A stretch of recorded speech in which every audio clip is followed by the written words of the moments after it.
more and more of us are living in smaller and smaller places, all right? And therefore, things like this seem to make a bigger impact. I would like to talk rather about quantity and quality. While the quantity of these wrongdoers, kind of selfishness and materialism and all, while that quantity is growing, there's also another force, young people like you, who are more spiritual, don't even know why, but you don't want to go into a temple or a church or take part in a religious service, but you would care for a human being. Smaller numbers, but that quality is increasing.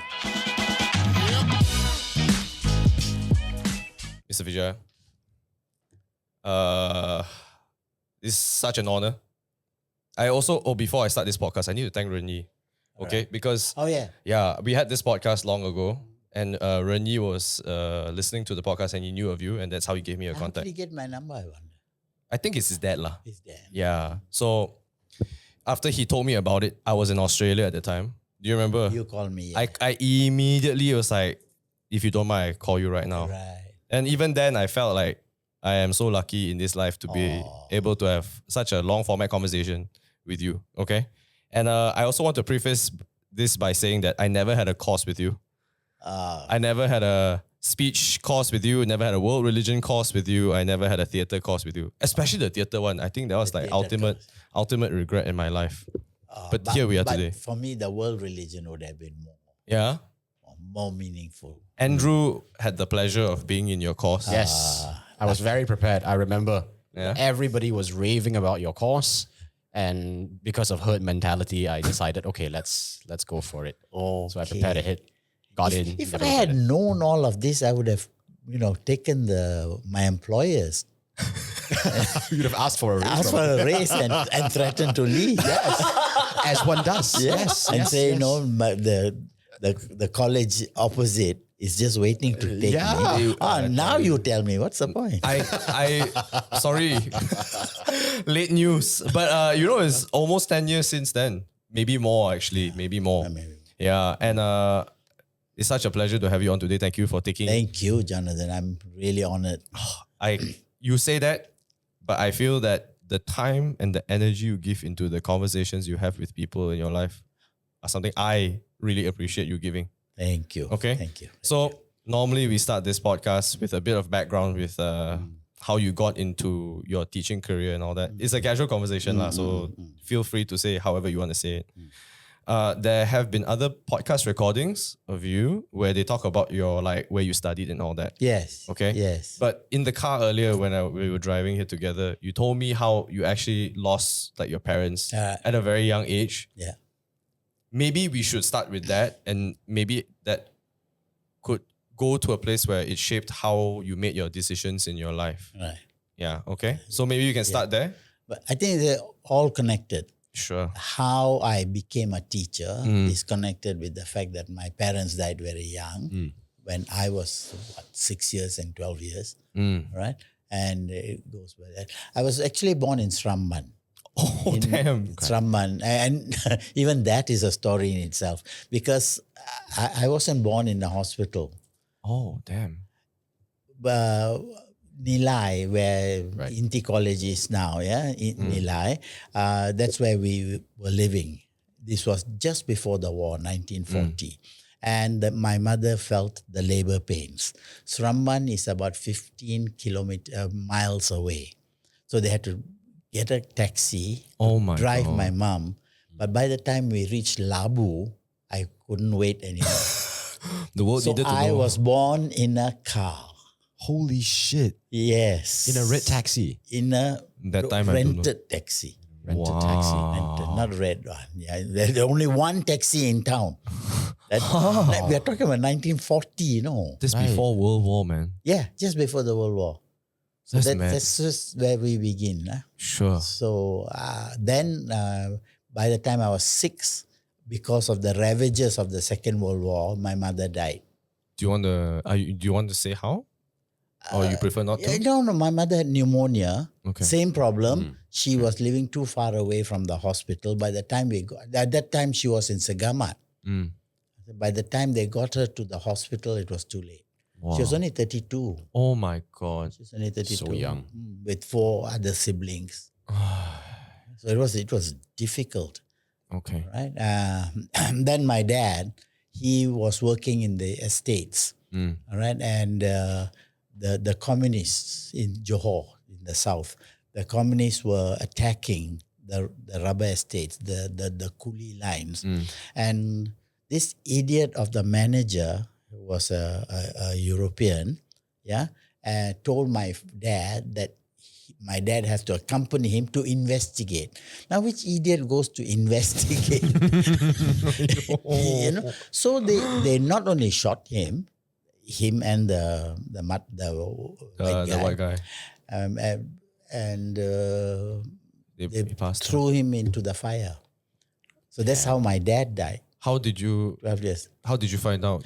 When my mother died, I was palmed off to relatives. Oh, immediately after your mom passed. My mom, when I was 6, I went to live with my auntie and my uncle, who gave me Buddhism. Actually, I'm very grateful to them and gave me a home. All right? And so they contacted my auntie and my uncle and told my God, parents that died. Wow, That's a savage way to go, man. That was a savage way to go. But look at the positive side of that. I was able to get an education. I could have been a laborer. Yeah. Right? Yeah. But thanks to my uncle and my aunt, I went through St. Paul's institutions. You were saying they funded your education up till Form 5. After Form 5. And then the director of the school, St. Paul's, Brother Casimir, was a big fan of you? No, it was when I was 16. He was a very senior, lovely human being. He felt that I would be okay to teach. Okay. So he called me in and he gave me a class. And this is also very nice. He gave me Form 1A. What? Form 1A, the best class and really bright kids. So I asked him a little bit later. To teach Form 1A? Form 1. I said, brother, why did you give me Form 1A?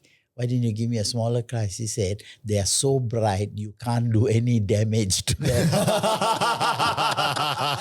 And it's so true. That makes sense. It makes a lot of sense. Not only that, they were so bright, I loved the experience. Imagine if I was trying to teach with no experience, less gifted children. Wow, you would be struggling. I may have been thrown off. Yeah. But so I didn't find teaching. Teaching found me. Wow, it was fated in a way. It was fated. So I went in there and then I applied and I got a scholarship to go to England and Kirby. For 2 years. Malaysian Training College. 2 years. Came back, went to Kelantan. I taught in Kelantan. Taught in Kelantan. Please. We are talking 1960. What were you teaching in Kelantan? What was I teaching? What was I teaching badly in Kelantan? Yes, allow me to rephrase that question.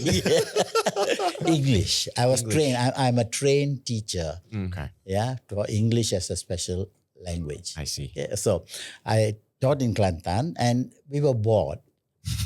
See how you can misuse your time or use your time. Bunch of young fellows, hot-headed, all right, very close to the Thai border, Right. all right, and we had nothing to do. So do you know what? At the age of 20, I directed Shakespeare's Julius Caesar with those little Malay kids. Form 1, Form 2, Form 3. What the heck? What the heck? No, that's not even the what the heck part. Pronounce, yeah. Not only they were able to do that, after that, it was so successful, I did Macbeth. Why not?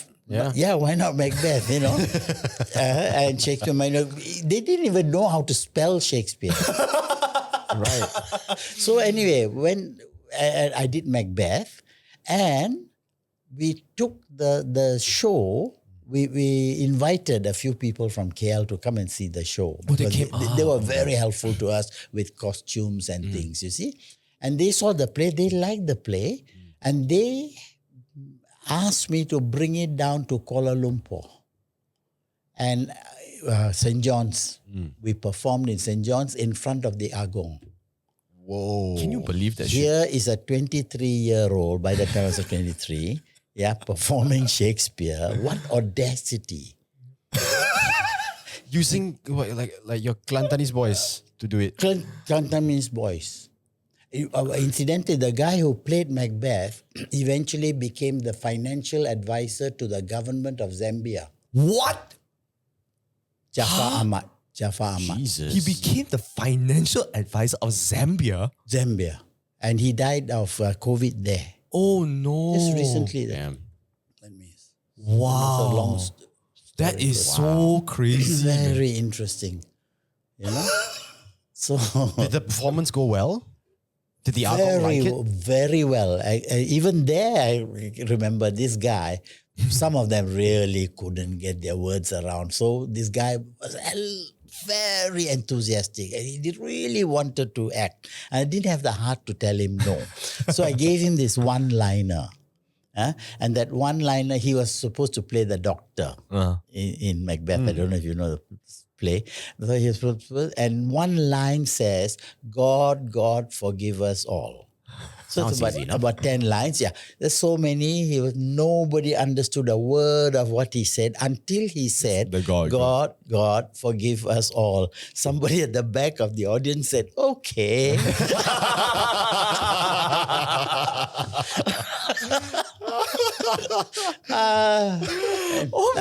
They are all now in their 70s. That's how long they still keep touch with me. Mr. V, that's mad, man. That is insane. Okay. So I also... We've digressed. No, man. It's part of the conversation. Yeah. I love this. He was also telling me in the car, you know, right? If I look back at it, I'll be like, how do you dare to do that at 20? Yeah. To direct a play in front of the Agong. How do you dare? I'm like... I think innocence plays a role. Yes, I was if I knew any better, I wouldn't. Yeah, I think part of that is the ignorance behind being a 20-plus-year-old. You don't know what's at stake, and you don't. Yeah, and nothing to lose. Then we are keeping these hostel kids occupied. Oh, that's true. All right, and we were using our time well. All right, and after that it led to the other, and then again, fate must have played a part to get those people from KL to see the play. That's mad. Yeah. And then we actually rented a railway carriage, the entire carriage, because the cast was 38 people. Then the equipment that we had to bring from Pasir Mas, Kelantan, overnight to KL railway station. And then to transport all that stuff from there to St. John's. Oh my God. So you can imagine. That is overnight, like so much logistic work, man. Right. Yeah. So, but another beautiful thing, that the rest of the teachers were so supportive. I see. They didn't think this was Vijaya's play. They just said, we are all doing this together. Such a community. I didn't have to thank them. I didn't have to, nothing. I didn't even think that it was necessary to thank. So human beings. Wow. But you radiate this lah. I can tell you this lah. You radiate this energy lah. I can't explain this shit lah. You have to be in this room to feel this energy lah. Okay. I have to pay coffee for this. No need. Please. I also imagine, Mr. Vijaya, your personality, your demeanor changed over time. You weren't the person you are today as you were when you were 23. No, inside of me, I'm still 15. Damn, 15, man. Not even 21. I mean, it's when I, of course, I've got the all kinds of old man diseases, vertigo, and eye problem, all of that on the one hand. On the other hand, I think that teacher in me has not died. I feel your energy though, and I appreciate the energy you give. I still feel it. Even when I met you at your front door earlier, I felt it. I'm like, wow, there's a warmth. I can feel it. It's crazy, man. Thank you. Okay, I know we still have to continue the story, right? So after you've done teaching your stint in Kelantan, you mentioned how you went to UM, is it? University of Malaya? UM. Yeah. Maybe you want to talk about how you got into UM. Okay. So Kelantan I was teaching, okay, 1960 to 63. 63, then I again, using my time properly, I just had a teaching certificate, all right? And Kelantan, after the play, nothing to do, I registered to do Form 6 Okay. on my own. You registered. I registered, you can register, I don't know if you can do it as a private student. So I did economics, all I self-tutored. Wow. Yeah. So this is a Economics, delayed English. Form 6 in a way. Yeah. Okay. As an adult. Okay. So I went, I passed. Okay. I passed, applied for MU, I got a place. Those Okay. days, teachers got special preference. All right. And I was just telling you in the car, the whole degree cost me only 4,000 ringgit. 4,000 ringgit. For which I'm very grateful to the government. Wow. Yeah, all of Kirby, the training, every cent in England, plus a £10 allowance paid for by the government. Because they saw, after that, of course, I paid back 5 years in Kelantan, Yeah. which I benefited from. You see? Isn't it so crazy? 4,000 ringgit. So 4,000 ringgit. But the government must have paid a lot more Definitely. to Definitely. make up for it. What did you study in university? English. You studied English and linguistics. Okay. English and linguistics. And then, of course, I was a lot more theatre. I had a lot of Also, opportunity. theatre was part of it. English degree. I see. Shakespeare. I see. Okay. So, it was University Malaya. And right after that, where did you move? Right after University Malaya, I had 2 years of my contract, 60 to 63, 5-year contract. So I had 2 more years left. From Terengganu, I went from Kelantan, I went to MU. Then 2 years I paid in Terengganu. I see. 2 years in Terengganu. Okay. Also did drama and all of that, and applied for East West Center, Hawaii, to do my master's in theatre. Oh, okay. 2 It years was a Fulbright scholarship. I see. Wow. And Sorry, I don't want to. I just need to know the timeline. Were you already married at the time? Not yet. Not yet. Not yet. Oh wow. 68. Let me see. Yeah, 28 years old when I got married.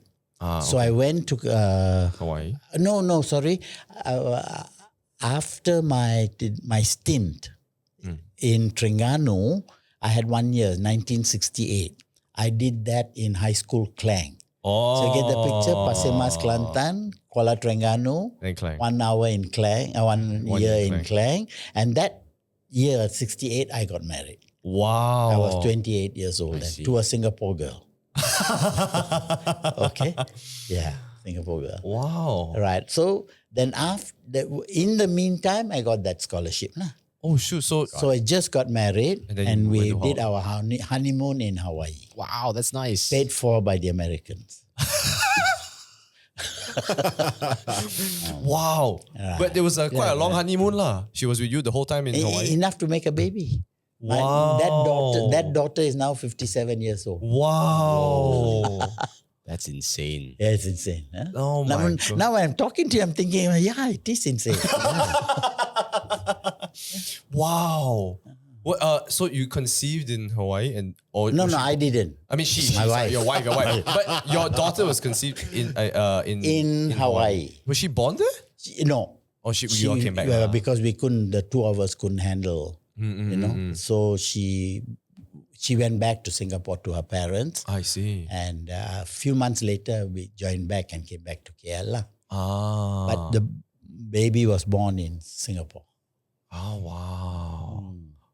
Good Lord. That's so crazy, man. Yeah. So was there an intention why you wanted to do theatre in No, Hawaii? again, I believe karma plays such a strong. Why I became a teacher, why I went to England, why It was just all fate moving you. Almost. There was nothing. If it was like planned, there are parents who are willing to underwrite and do. Oh, Yeah, he's a guy who should have been working as a laborer somewhere. To take a philosophical tangent, Mr. Vijaya, if you feel like everything is fated Yes. and Yes. almost predestined. of Yes. sorts. Predestined. How does free will fit into your picture of How does life? free will? The path is laid out for you. Which path you want to walk, that's up to you. You can. I could have chosen to not study.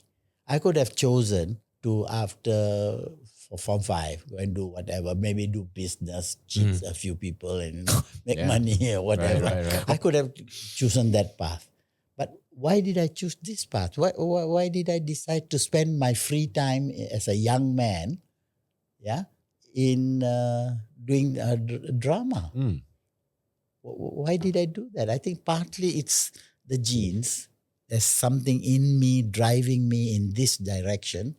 And certainly one of the reasons why I got that job as a teacher in Form 1 was my command of English even then was very, very good. Even I say so myself.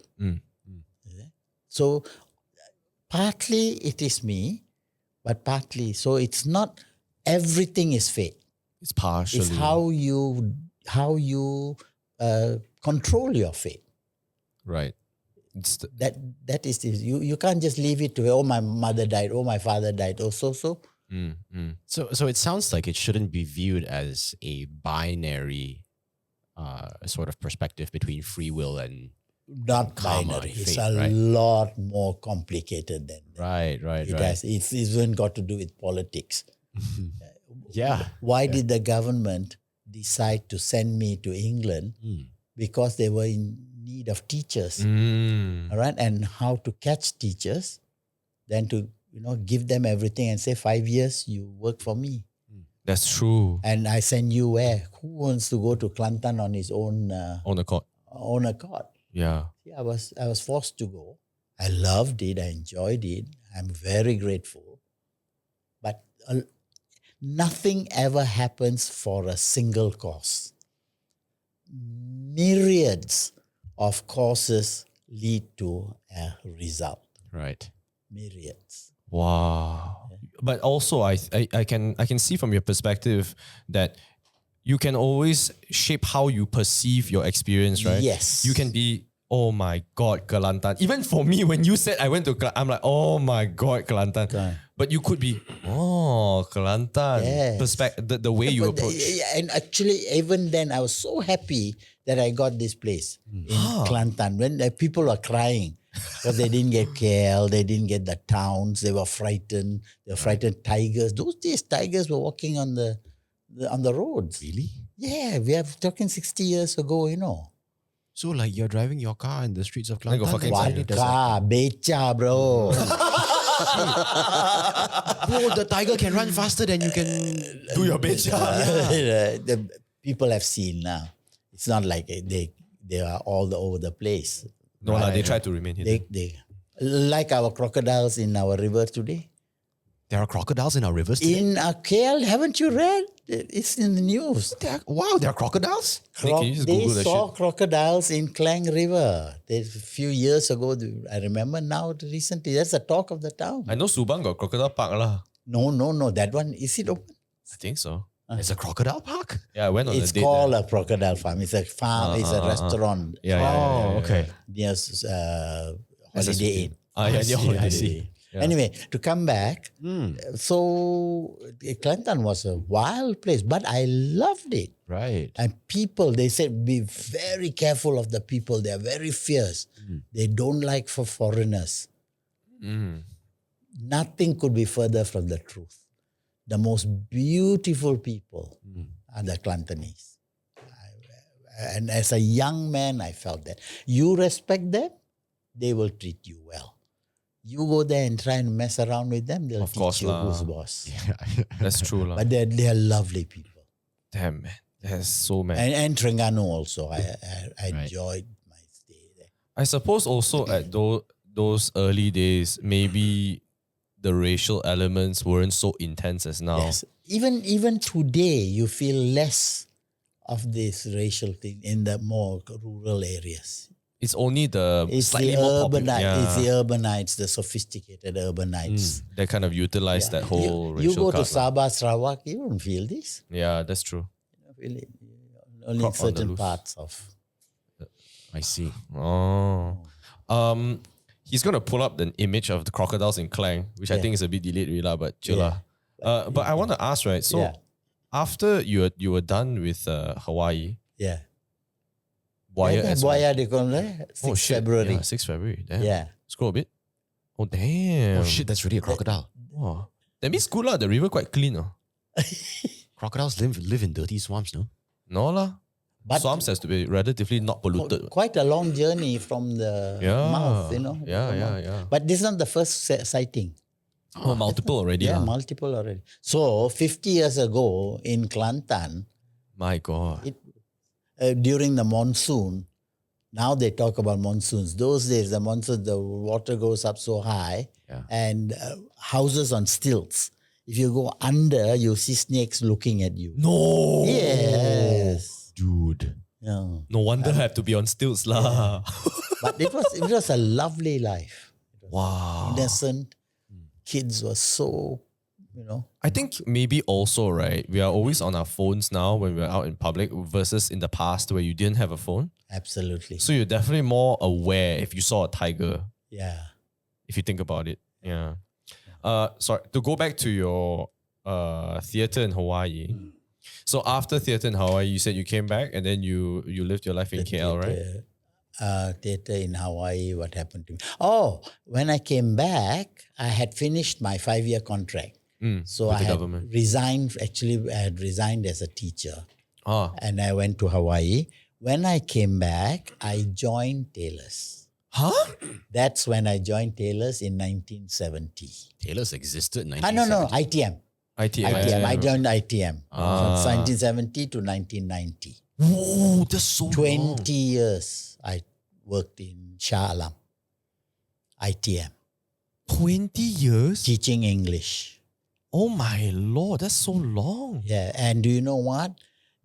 Every Ramadan, they used to have a competition, a Quran reading competition. Wow. It's called Musabaqah.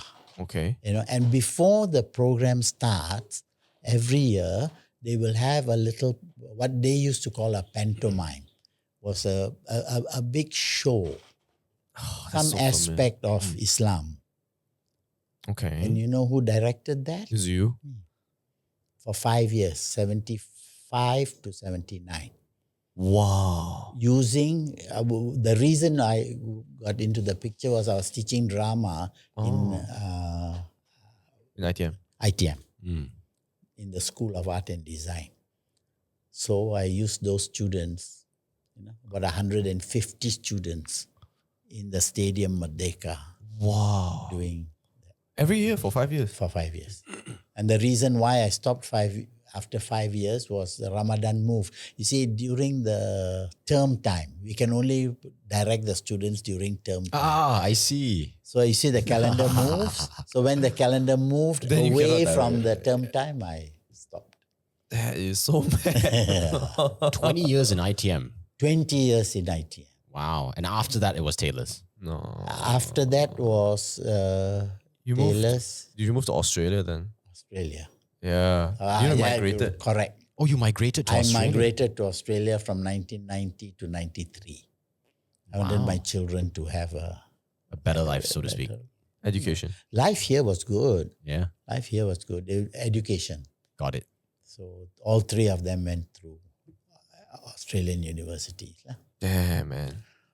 So I know in the car we spoke about this. Yeah. Unfortunately, nobody that was that's listening to this, or Andrew or even Nick, was in the car with us. But you told me that when you were in Australia, you were facing some of the more difficult parts of your life, right? Yes. I couldn't get a teaching job. Teaching is in my blood. The only job I could get was to work for the Social Security Service. Social Security is when people have no jobs, they give them Handouts. the dole, handouts, and then children get family payments and all of that. So I was doing that, and I was dealing with people who are not in the education line. Yep. So I was very uncomfortable, very unhappy. Yeah. I loved Australia. Melbourne, right? The job I hated. Right. So I came back looking for a job and joined Taylor's. Yeah, but you also were saying, I just want to add to that, how when you were in Australia, not only did you long for this sort of like your ikigai, your purpose of teaching, right? You also felt like spiritually you weren't near like a temple or a place of worship, right? Yes. Yeah. I am a kind of a traditional Buddhist, one who loves to pray and light joss sticks. And I'm not an intellectual Buddhist in that sense. When you go to Australia, the Buddhism they used to promote was meditation and academic approach Buddhism. to Buddhism. I see. I wasn't comfortable. So for 3 years, I didn't feel fulfilled. I didn't feel spiritually fulfilled. That's one of the reasons that drew me back. I see. But why was there a need to migrate to Australia just for your kids to have an education there? Because I don't think we could have afforded to send 3 children from here. In ringgit. No? It was better, it made better sense and no regrets on that see. score. Okay. To spend our resources there. We stayed as a family. Right. See? And so when the youngest one went into university, we came back. So the timing was about right. The timing was right. And then the eldest one got married. So that was time for her to come back. Did you feel that when you were there, you were always just waiting for the end of the education timing of your kids for you to move back, or you were only deciding this towards the end? I just had enough suddenly. One day you woke up, you said, "Fuck it." Yes, exactly. I used exactly those words. And the children said, "You don't go back now, you'll die fast." Is it? They're probably right. Stress because the job was killing me. I hated the job. Could you maybe tell us what the job was day to day? Day to day. Yeah, hold on. Let me move your mic real quick. Yes. So that you speak. Yeah. Okay. Day to day, I sit at a counter and there's a queue of people in front of me, all roughnecks. And then they come and they give you a form which they have filled in to make claims from the government. All right. And my job was to receive them and to process them. All right. And in the process, you have to interview. Oh my God. And then you get scolded by them. One woman actually told me, bring me somebody who speaks English. To the person who studied. Oh my God. That's ironic. I said, okay. Wow. Rough life. Right, they were rough. It's not, people are not bad. I loved Australia.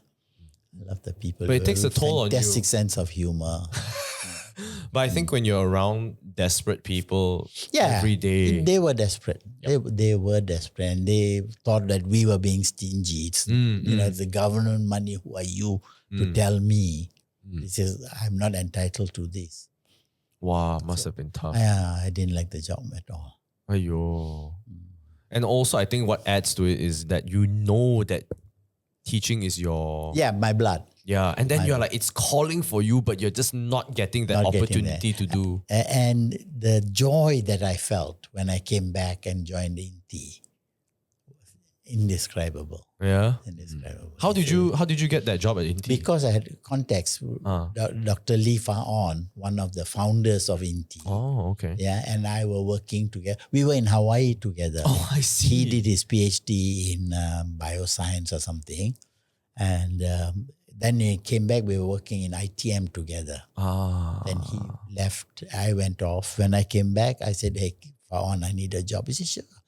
And he was the one who said, you go and do this world religion thing. Because my degree is all in...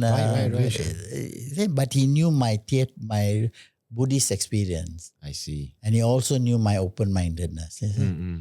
So he said, go and do. So that's how I got into INTI College, teaching world religion. But then an opening came in Taylor's to teach general paper.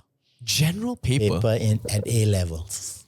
What is a general paper? General paper is an English kind of thinking, well, beautiful course, beautiful course, where 18, 19-year-olds are challenged to think about death, about this kind of things, and write essays on that.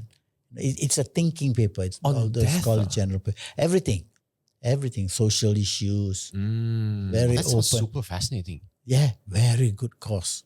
Ah. Very good course. This was for A levels. Yes. Shame lah, not for ADP at that time. No, Yeah. ADP was different. But on hindsight, I felt that what ADP does was better. I remember Oh, we really? mentioned about the American approach. Yeah. To Just before the education. podcast started, we were talking about Yeah. it. Yeah. But a lot of people who study in the UK and Australia have a lot of resentment towards the American style of education. I Yes, can see it's I think misguided. I can talk because I got both backgrounds. Oh my God, please enlighten the listeners. I can send this to my dad also. My dad is very anti-American. One. No. Funnily enough, he sent both the sons to America. Exactly. Yeah, exactly. And they ask him to look at the result and look at himself. What do you think are the major comparisons then? Major comparisons, I think, is the fact that in the American system, it empowers the student to make his own decisions, make his own contributions. You felt that with world religion particularly. But theatre, certainly, in theatre, I don't direct every kid. Yeah. They direct themselves and they learn, how to Express. express. It's not just a matter of the words. Yeah. It's the expression, it's the energy. The discipline, the ability to control your ego. Your needs are not the only needs. Everybody needs you. You come late, you put everybody off. Yeah. That's the learning that takes place. Yeah. Okay, and the American don't You don't just turn up and listen. Yes. The type of thing, right? yes, don't Yeah. ask. It's so weird, because I'm the oldest sibling, right? And when I joined ADP, I remember they told me I had to select 4 courses or 5 courses, I forgot. And I was like, only 5? Is that a bit, it's not enough. And then, The GPA. they told me, it's based on the CGPA, GPA format. I'm like, okay, whatever that means, it's all right. Because you're so used to the UK system. Right. And they told me, you probably only go to maybe like 3 hours a day to a course. I'm like, what are you going to do with the other, 15 hours, 20 hours? And they're like, Fill up the assignment. register. And they're like, do assignments. And I was thinking to myself, how hard can the assignment? It is really hard. Really. And when 4 lecturers are giving you 4 timelines and you have to satisfy all 4. Yeah. You're not learning. You're learning time management. A lot more. You got to project manage your own Management, life. how you have to deal with people. It was a lot. A lot. And it's so weird, right? Because I also think the American education system is very expensive. It's so expensive compared to the rest, Yes. They're nowadays, I think It's Malaysia, for the elite. we are very lucky to be born with the opportunity. Yes. In this life, I am very lucky to be Yes. born to be able to go through this. But I also see like how it's so different because when you look at my mom and my dad, right? They both studied in London. And Right. and No wonder they were. they're very, Yes. and British education is the best. The what do you call it? What? it's like a one track. It's like examination based, Yes, rule based, yes, follow. sort of traditional. Traditional. Yeah. It's very traditional format. And when they see both of their sons come back and sort of, I wouldn't say challenge is the right word, but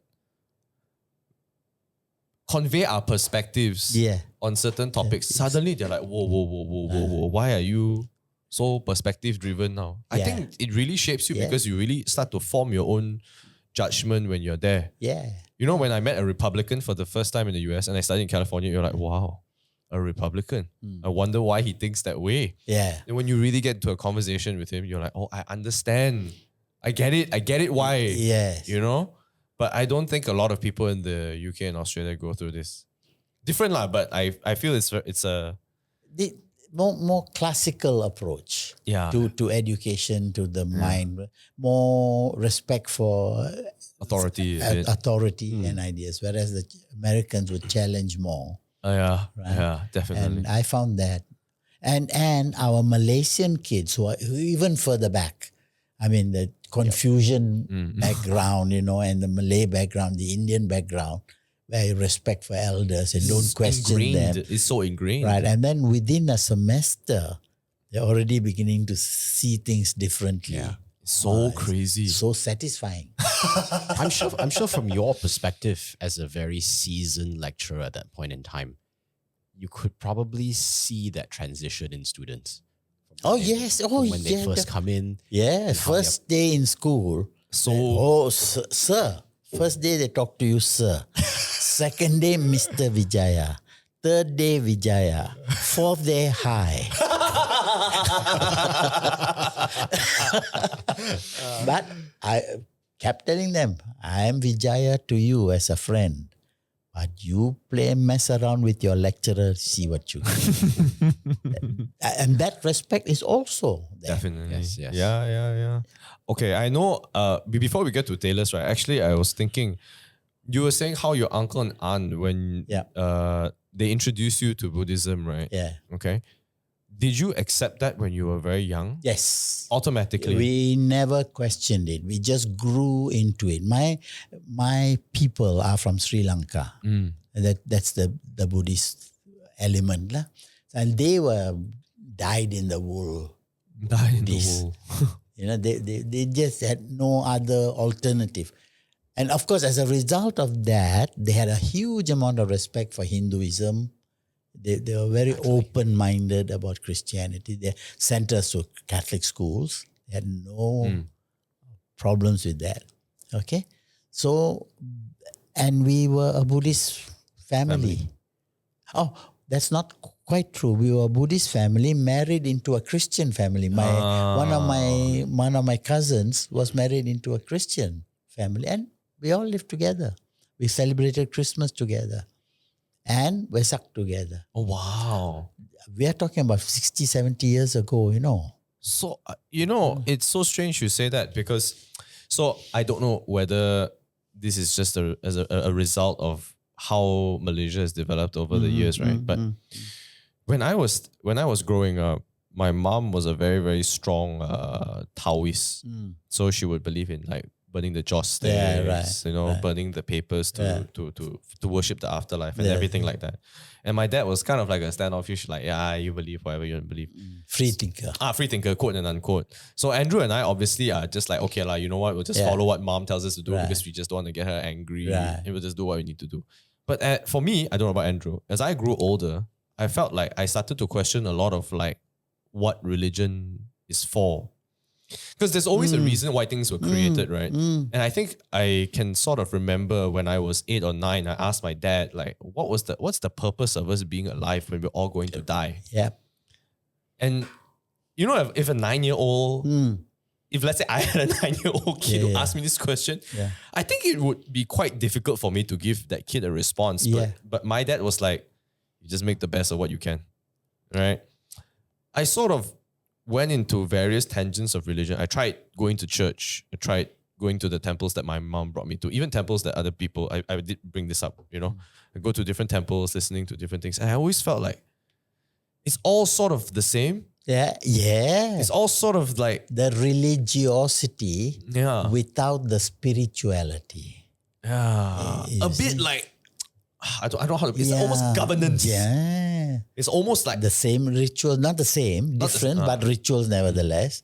The praying, the bribery. You could sort of. You can label. Label it.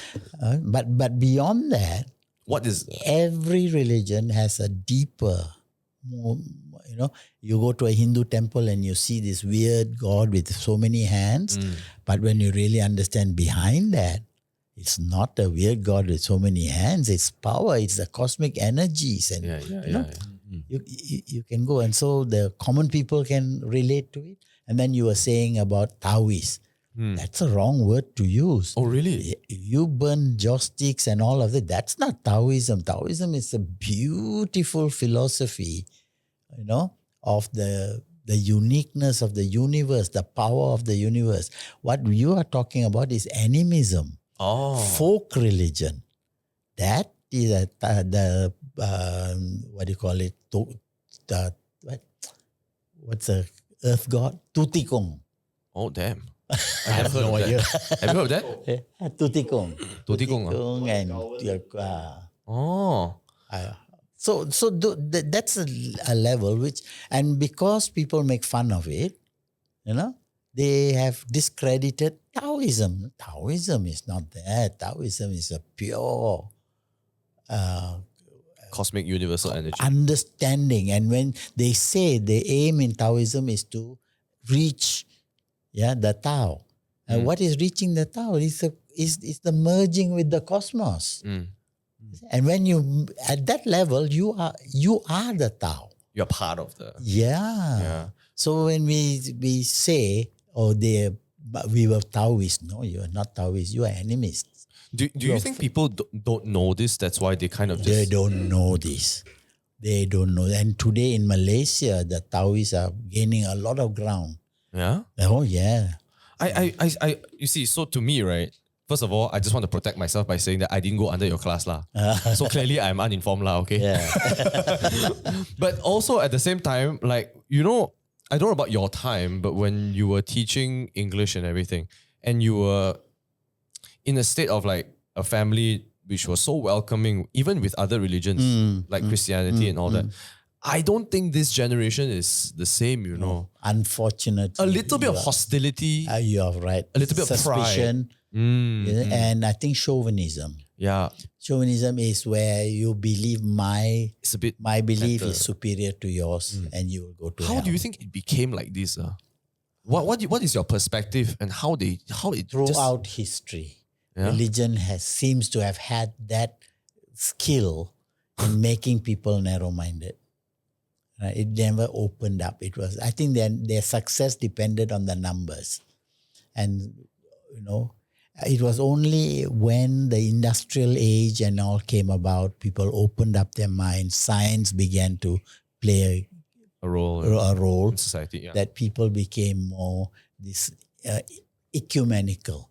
Ecumenical meaning able to absorb other thoughts, other religions. All right. And then to see a difference between religiosity, which is practicing the rituals, as opposed to spirituality, which is what you as a 9-year-old were looking for. Yeah. It has a meaning in this life. All right. If God did create me, why did he create me in this way? And the answers to that, today we are looking through quantum physics and all of that. You see? And I think more and more, the more educated you get, the more knowledgeable you become, the more wise you become, the more you will move away from established religion. I see. But more there spiritual. will always be a place for spirituality as long as there are humans. I think as long as there are humans, you will have that feeling that there is something higher than me. Right. That will give me the humility to care for others. I don't care for others because there's a reward waiting for me. I care for others because he needs my help. Yeah. I'm a human like him. I feel the pain, so do you. But, I understand that that spirituality also comes and goes, It's not like it is fixed. So I give you an example, right? Like, if we live in downtown Kuala Lumpur in 2025, okay? And then you live in downtown Kuala Lumpur in, let's say, 1995. I feel that the spirituality fluctuates from up and down, but it is going down overall, because when people are living so densely amongst one another, there is this form of like, I am no longer responsible for this human being.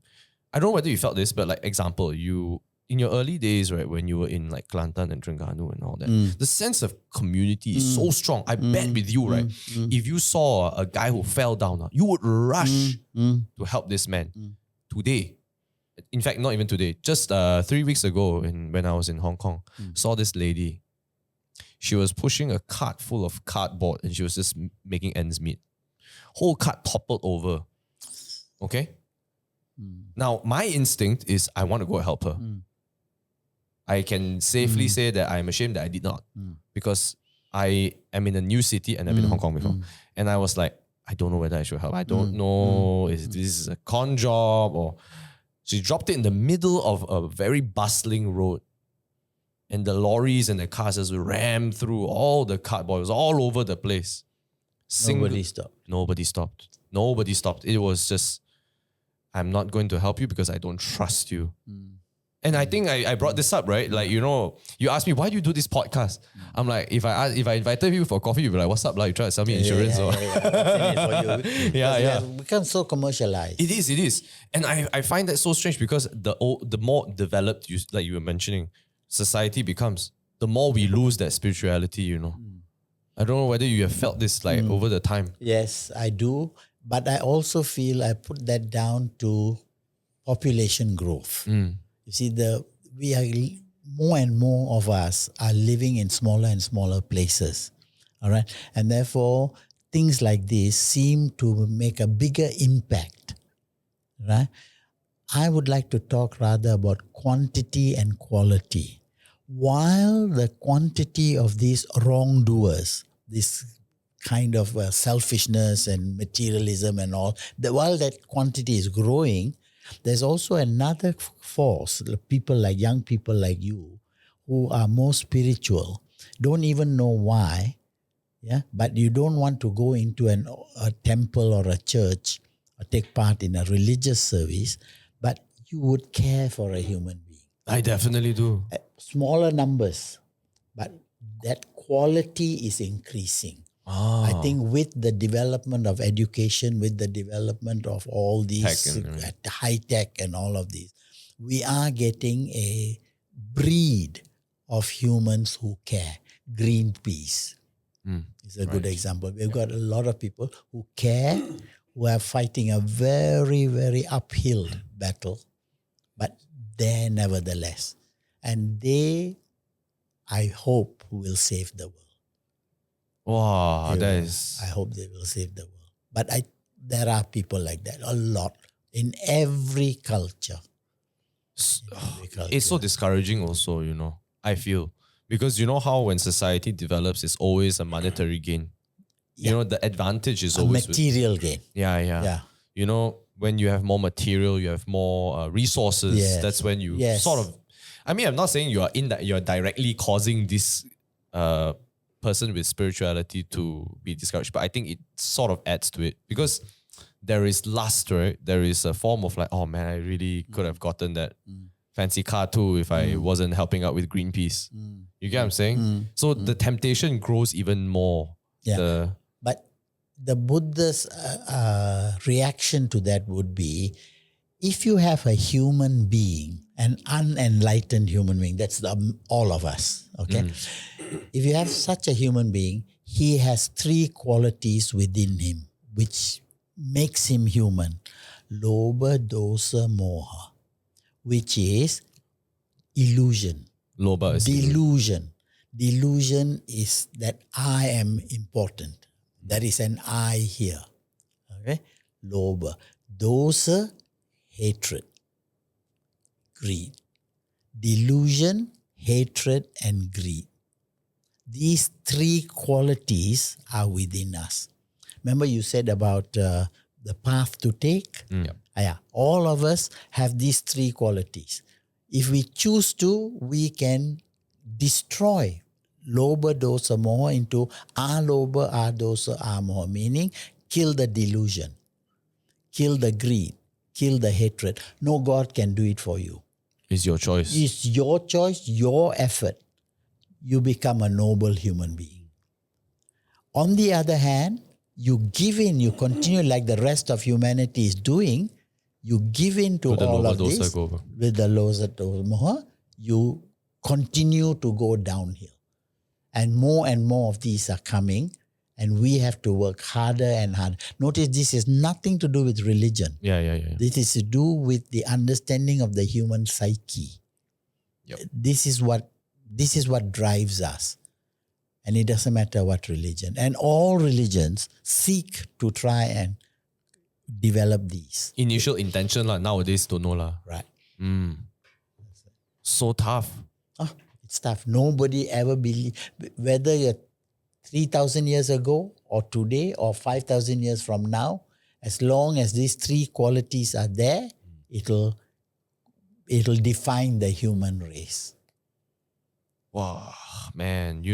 Nowadays, temptation, long ago, I bet the greatest temptation is like seeing your neighbor's nicest car. Yeah. You know what I mean? Yeah. Or like, Mr. Lee across the street went for holiday in Europe. That's Yeah. the most you're going to see, or at work. Nowadays, with the internet, you go on Instagram and then you see like, wow, what?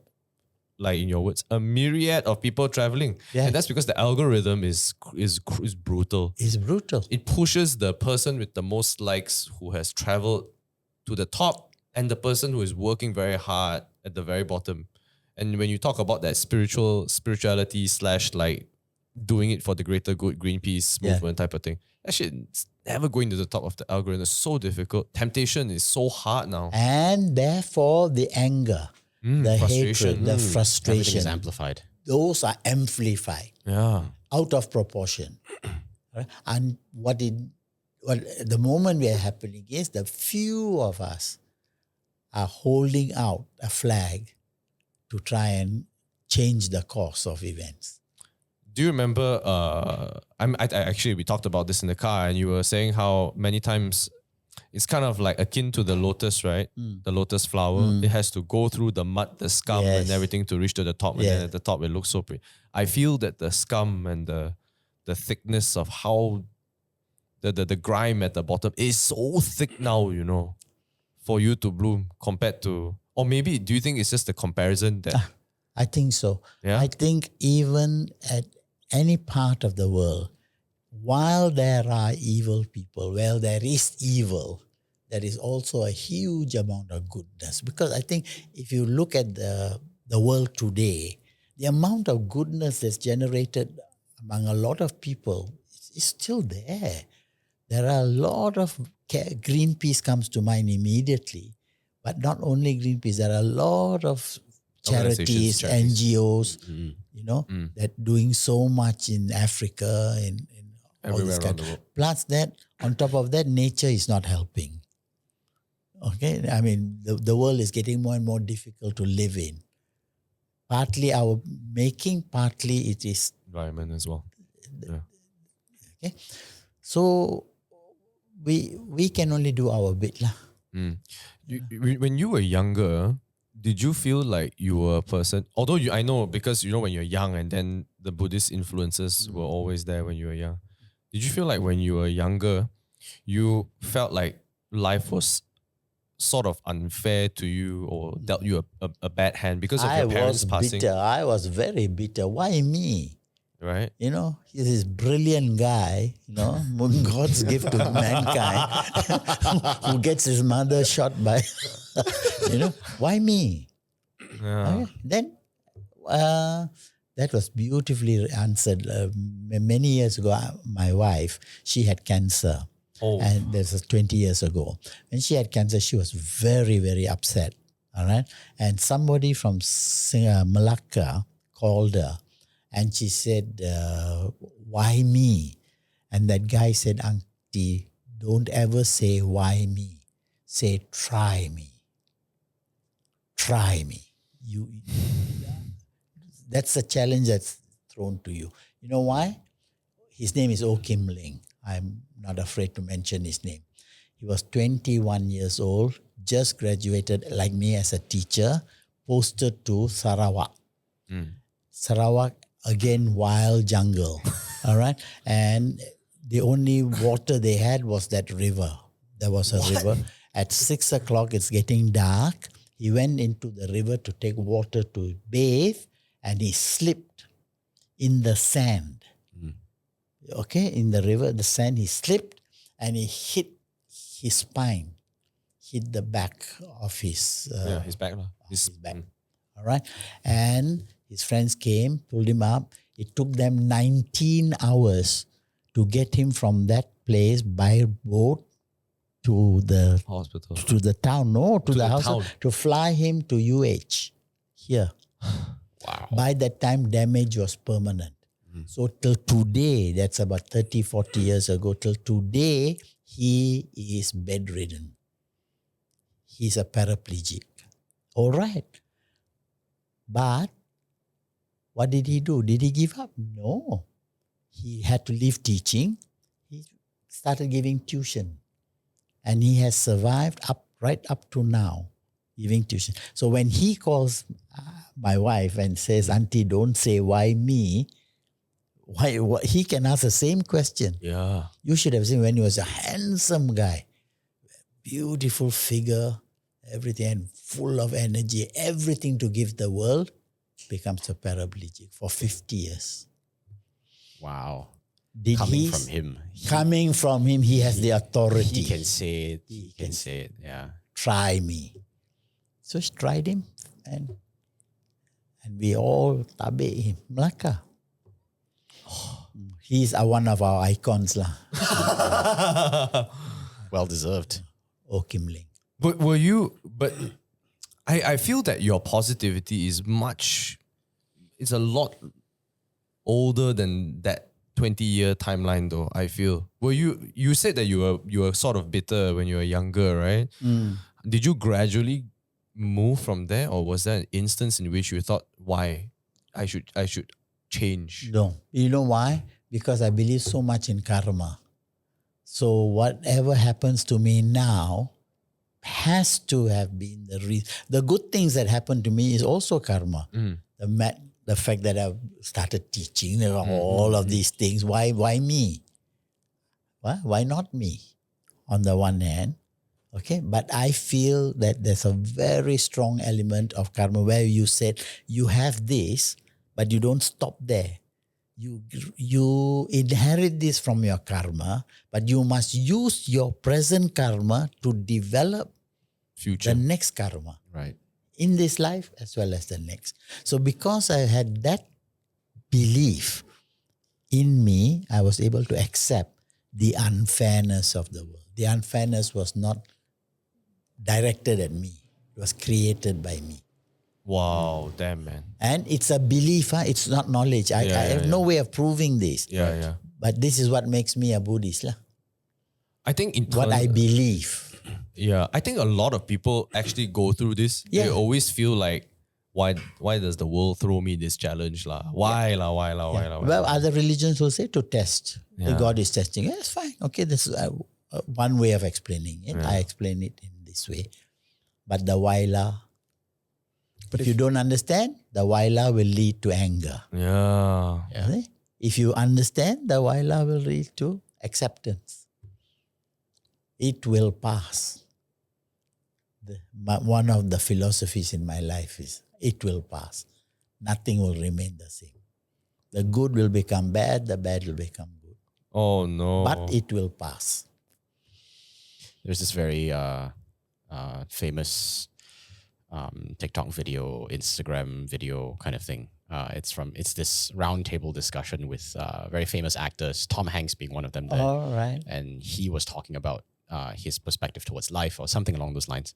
And he said one of his life philosophies is, it too shall pass. Yeah, it too shall pass. You know the story behind that? Oh no. That's a beautiful story, worth sharing. You know King Solomon, don't you? Yeah. King Solomon, apparently the story goes, wanted something that will make his trouble go away. Okay? Something. He wanted something that will make. So he thought the best would be, he called his jeweler. And he gave the jeweler a lump of gold and said, take this lump of gold and make me a ring that will make all my troubles go away. Can you do it? He said, try me. So the guy took the thing, he went off. 6 months, King Solomon heard nothing from him. After 6 months, he turns up. He said, well, have you made my ring? He said, yes. Will my ring make all my troubles go away? Yes, it will. Where's the ring? So he said, what? I give you a lump of gold, you give me this plain band, and you call it a magic ring? You know, and who do you think you are? before you do anything, please look what's written on the inside of the ring. So he read, it will pass. That's the magic. Nothing will remain. It will pass. So Tom Hanks got it from there. No matter, that's what gives you patience. It'll never. At the worst, you will die. So it will still pass. Yeah, that's true. That's true. Yeah, it will still die. I'm just reflecting in my head, like there are a lot of challenges that I've been going through, right? Yeah. But I always think to myself, does it affect, how can I overcome it? And if the answer is no, I cannot overcome it, then should it make you feel upset? Do you know what I mean? Because the truth is, if you can make the change, Yes. then you have the right to be upset. Right. Because you could have made the change, but you Yeah. chose not to do Yeah. the change. Then you can be upset. But the thing is, I don't think you should be upset because of the actions of others or the occurrences of other things, outwardly, like not related to you. Yes. Right? I've been thinking when you said that, I suppose no matter how bad shit can be, right, Yes. it's going to pass lah, I suppose. It'll become fertilizer. Either my problem or myself lah. Yes. Yes. It's how you look at it. Like the glass half empty and half full. Yeah. We always choose to see the Perspective. half full. The half empty. And we should see the half full. We should. Okay, I want to It's go not back. easy. It's definitely. Nobody who says it's easy, who says there's a simple prayer will do the trick for you. No, it's not I think realistic. I think it's simple, but it's not easy. Yes. You know that one. The man who introduced Buddhism to China was a guy called Dharma. Wait, what? Dharma. Bodhidharma. Oh. Bodhidharma was on his way to Japan from China, and he was met by a chieftain who caught him, and he said to the chieftain, what does your Buddhism teach? I said, a lot of things. I don't much time. Just tell me in 4 lines, what does your Buddhism teach? And the Buddhism, they said it's very simple. Do good, avoid evil, purify the mind. This is the teaching of all the Buddhas, 4 lines. Do good, avoid evil, purify the mind. This is the teaching of all the Buddhas. So the chief said, oh, okay, some more? He said, what, some more? You asked for 4, I give you 4. Okay. And he said, oh, in that case, it's so simple, your Buddhism, even a child of 3 can understand. A child of 3 can understand, but a man of 80 cannot practice. Wow. Do good, avoid evil, easy. Purify the mind. So nobody must tell you it's easy. Yep. And the higher the mountain, the more satisfaction when you climb. Oh my God, man. I tell you, that perspective is mad lah. Child of 3 totally understand. A man of 80 cannot practice. cannot practice. Purify the mind. That one. Yeah, that's Do good, avoid evil. Every, you know? How do you practice purifying the mind? Meditation. Remember you said, I think before, you can't sleep. You can't You sleep. find it because you're thinking a lot. Yeah, your mind is going in all the directions. The mind is a monkey mind. I'm born in the year of the monkey. Oh, you are? Okay. Yeah. Palau. Okay. Yeah. So the monkey mind won't let you sleep. You're all the time clinging and talking. But if you get the training to bring your mind, your focus to this point, and as you breathe in and you breathe out, you focus only on this point and count. As you count, no magic involved, your mind is getting cleared of all the disturbances and focusing, and you are relaxing. And you fall into I do this all the time. It's like a wide thought that narrows. Yeah, channels. Yeah, channels. To a single point. And in so doing, all the disturbances, get focused. You were saying you count, right? Like 1, 2, then 1, 2, 3. It says is 1, 2, 1, 2, 2, 3, 3, so on until 5, 5, 5. Then start again. 1 to 6.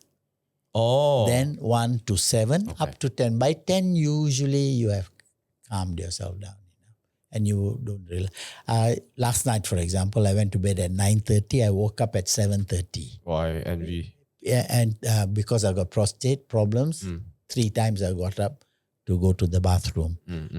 Go to the bathroom, come back straight away. you see? Wow. So it's training. Clutter of the mind. Clutter of the mind. lah. Mm. I want to go back to your education. Sorry. Yeah. Typical conversation format here. lah. Yeah. We tend to jump. Yeah. But you were at INTI for how long before you moved to Taylor's? INTI was part-time.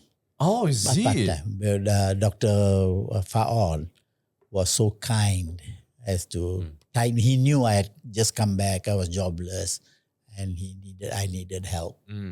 Okay, so For 6 maybe a year. a year? And how old were you at that point in time? 55. 55. 55. I came back, and then next door was Taylor's. Taylor's. SS15 lah. And there was a position in Form 6 lah. Form A levels. Oh, sure. So you went to you taught teach A levels. English? Yes, that GP, remember we were talking about? Yeah, the paper thing. General paper. How did you make that transition to ADP then? Thanks to Dr. Lee Faon. You see, my degree was in Dharmma, but it was an American degree. Oh. So I was qualified to teach in the American degree program in INTI College. Alright, but what he wanted, there was no theatre program there. What he wanted was a religion program for which I have no academic qualification, but he felt I could do it. And I picked it up. There was a Dr. Appa Rao who was teaching before me. He guided me. Oh, wow. He introduced me to the textbooks, gave me the syllabus and all that, Dr. Appa Rao. And we shared. And then when I went to ADP after A levels, I was transferred to ADP. They just started ADP in Taylor's. Wow. Asked me whether I'd like to go and teach. I said, "No, of course." And then I taught public speaking, world religion, English, of course. English also? Oh, sure. yeah. Okay. I taught a lot of English. TESOL, Oh, and theatre lah. theatre. This was in Subang Square. Subang Square and Subang the, Square. the No, Subang Square next to INTI is that campus called? next to The INTI. INTI. Yeah, INTI, the main building now.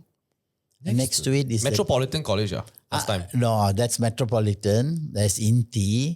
There's Taylor's. All right. And then Further Subang up, Square. Further up is Subang Square lah. Old Market. What year did ADP start? 1995. Wow. 95 ADP. That was when he was born, man. Oh, yeah? That was when I was born. Oh, damn. So while you were being born, I was getting ready to receive you. Yes, except I was born in a hospital lah. So Wow. Oh, you're born in 95. You're a baby. Context is turning 30, you know. Oh, I'm turning 30 this year. already how time flies. Yeah. From your lens, things must be so different, Mr. Vijaya. Like to see time lapse over the past of 85 But there's a years. sameness. There's also a sameness. Now you were saying, I'm thinking of my daughter. She's 57. All right? Right. She also went through all this. So time passes. Yeah. There's a sameness, but there's also a lot of difference. There's a difference. It's a very Yes. weird Yes. feeling. But further and further back you go, the more you say it's the same. There's not much difference. The loba dosa moha is It's flowing through. Yeah. You watch and Wow. which that's is so why crazy. year after year I vote. I don't believe it's going to do any difference to the world. The corruption will be there. You'll always be there. The good guys will also be there. Yeah. When you were in ADP, right? Among the three, which did you feel the most fulfillment? World religion? World religion, world religion, world religion. I enjoy teaching public speaking. I enjoy seeing the transformation from the kids, the way they, take over the stage. And many told me one of the courses they most benefited from was public speaking. They gave them the courage. They knew how to speak. I saw so many people transform. I saw In so public many, speaking. so many. Yeah, I was under Miss Anna, and even under Miss Anna, I could see people from shy, introverted, unable Stutterers. stutter, yeah, or like what's the word I'm looking for? Crutch words that they have. People How usually to emphasize that. Yeah. She had this technique where there would be a glass jar and marbles. So every time a person would speak and have an she dropped one marble in the jar. It's so loud. So the person would be so shocked that, oh, that is my crutch word. Yeah. It was so harsh. And after 4 months, 5 months, wow, I tell you, the people that came out of the classroom, Confidence, yes. so strong. And she even registered all of us in Toastmasters. So difficult. So difficult. She told me I remember my topic was about crabs. I'm like, what? I don't even like to eat crabs. Yeah. Oh my gosh. But you come out of Impromptu. it. Yeah. You come out of it like you The knew. confidence you get. Yeah, there was a level up, But Yeah. in terms of fulfillment, It's world religion. when you see their jaws drop, when you see, these guys are 18, 19, think they know everything about the world, then you say, now this, the myth, the floods, how everything ties together and how at the end, all religions, are addressing the same human concerns, whether 5,000 years ago or today or 5,000 years from now. So, and then you see them. That narrow-minded, my religion is all, or I don't care, there's no religion. One student evaluation I'll never forget. I walked into Mr. Vijaya's class as an atheist. I walked out as an agnostic. What a perfect, wow. Yeah. I'll never forget that line. I walked in as an atheist. I walked out as an agnostic. So he's on that side. He didn't pick up any religion. But the understanding That of the this concept leads me to spirituality. Clearly, that person leveled up. Leveled up. Yes. Yes. I was a very, very hard atheist for a long time. And then I remember I was having cigarettes and beer, talking to some of my friends. And then my friend who was a very strong Christian, who grew out of Christianity and then sort of, he still is not a Christian, but he had a very strong foundation in it growing up. He told me that I don't think you're an atheist, but I think all of us are somewhat agnostic. We sort of have Agnostic is a better word because atheist, I flatly deny. Yeah, it's kind of like a religion in itself. You at this point, if you're trying to be so hard on yourself, Yes, labeling yourself. That's why I love Taoism, because in Taoism they say there is a greater reality, and as long as we are out of that greater reality, we will not see the completeness. But the yin and the yang, is when you're part of the cosmos, when all opposites become one. Then you don't join the Tao, you become the Tao, you are the Tao, you are meresap lah. You've got, You're part of it. you're part of it, you are it. And at that point, then you don't need God, you don't need anything, because you are part of it. But in the final analysis, which religion doesn't teach that? You become part. You go back to God in a way, right? God, it depends on what you mean by the word God. There will be those who say, no, God is God. A figure. Yes, it's yeah. very, very literal. Yeah. He's a white guy with a long ass beard. Yeah. Yeah. And I don't subscribe to that. Lah. Mm. I subscribe to this agnostic. Maybe there's God. I said that's the insurance policy we take. Lah. Yeah, so that when you leave this Yeah, world, I never said you didn't exist. What? I never said no one does. What? I never said no. What? He's the same. I'm very much agnostic. Yes. Agnostic. Yes. Yeah. But it does not make you a bad person. Your loba dosa moha is very reduced. You see? I still very much have all three though. Yeah. Yeah. Depends on the degree. The degree. Yes. Correct. That's mad, man. So in Taylor's, you felt like world religion was sort of like your most fulfilling course you were teaching Yes. In my life.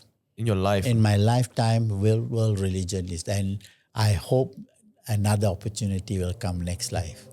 Wow, damn, man. I tell you. Because, you see, religion represents the best of human thought. Whether we deem it right or wrong, that's a different issue. But the highest thinking that human beings have invested in has turned out to be in religion. Any religion. Okay? And to be part of that is a privilege. That's how I would like if I have another opportunity to teach religion. I'm curious, Mr. Vijaya, how are your kids doing from a religious standpoint or spiritual standpoint? Agnostic. Agnostic. As well. Agnostic. Okay. All? Definitely, we have failed as Buddhist parents.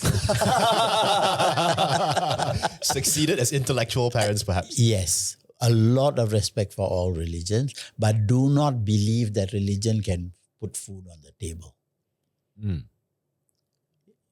But I mean, I see truth to that. I see that perspective. I can. Yeah. I don't Can think, relate to that. Yeah. Maybe that's the right word.